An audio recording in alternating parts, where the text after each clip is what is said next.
ആദ്യത്തെ ജില്ല പട്നയാണ്. പട്ന ജില്ലയിൽ 14 സീറ്റുകളാണുള്ളത്. 14 സീറ്റുകളിൽ 8 സീറ്റുകൾ വരെ JDU BJP സഖ്യമായ NDA സഖ്യവും 5 സീറ്റുകൾ വരെ RJD കോൺഗ്രസ് ഇടത് സഖ്യമായ മഹാഗഡ്ബന്ധൻ എന്ന ഇന്ത്യ സഖ്യവും 1 സീറ്റ് AIMIM നേടും.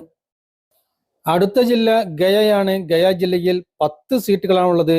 10 സീറ്റുകളിൽ 5 സീറ്റുകൾ വരെ JDU BJP സഖ്യമായ NDA സഖ്യവും 5 സീറ്റുകൾ വരെ RJD കോൺഗ്രസ് ഇടത് സഖ്യമായ മഹാഗഡ്ബന്ധൻ എന്ന ഇന്ത്യ സഖ്യവും നേടും.